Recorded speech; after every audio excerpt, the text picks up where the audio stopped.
Всем assalomu alaykum. Da o'shaman o'z bemizayu.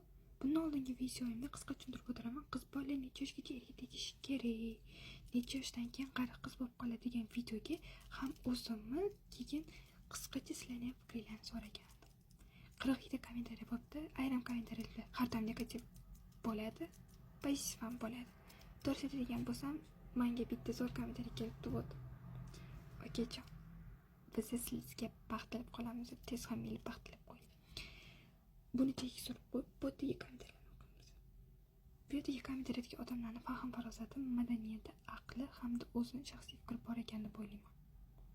Qizlamash deb ayrim bola ham bor, saqlab qo'yinglar. Normal bola ekan. Hamma o'rtog'im deb maqtab ketaman. Tak, keyingisiga keladigan bo'lsak, men bu videoga o'zim fikrimni aytaman. Ha, to'g'ri, bizani 19 yoshda, 18 yoshda onamiz ham oilani, ham o'qishda, ham ishni eplashgan. To'g'ri, buni tan olishimiz kerak. Ikkita qo'limiz ko'tarsak ham arziydi. To'g'risini aytadigan bo'lsam, to'g'ri, ular tandirdan non ham yopishgan, mol qo'ygan, qarishgan, sut sog'ishgan, kerak bo'lsa gektarskiy hovlini supurib ham chiqib, qo'shini hovlisini ham supurishgan. To'g'ri, buni tan olishimiz kerak. Lekin men hozirgi qizning qo'lidan kelmaydi deyman. Biz ham onajonlarimiz tarbiyasini olgan qizlarimiz. Bizning qo'limizdan keladi, lekin biz ham aqliy taraflama. Hali erga tegishga tayyor emasman. 19-18 yoshli qizlar, iltimos, shoshilmanglar, hech qatga shoshilmanglar. Sizlarning yigitinglarni yoki bo'lajak turmush o'rtog'inglarni hech kim topolmayapti. Peshonangizga yozilgani bo'ladi. Vot bu fikrga keladigan bo'lsam, 18-19 yoshda oilani eplaymiz deb turmush qurayotganlar yoki oilani eplab keta olmayman degan qizlar vaqti kelib ajrimxonaga ham borishyapti, kerak bo'lsa go'rga ham kirishyapti. Iltimos, o'ylab keyin bu gap bilan hech kim erga tegmasin, boshqa narsa qilsin demayman.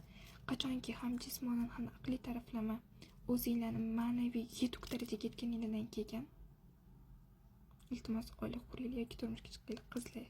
Guys, qizlar, iltimos sizlardan. Iltimos, hech qayerga shoshmanglar.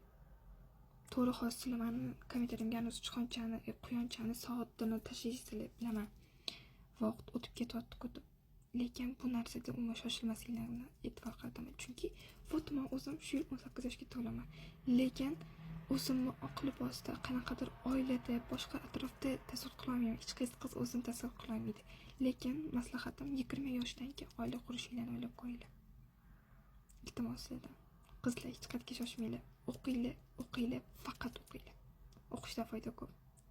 Ilmli qiz hammaga kerak. Bitta bundan keyin yana videolar chiqaraman, qatdandir jahlim chiqib qolsa. Ungacha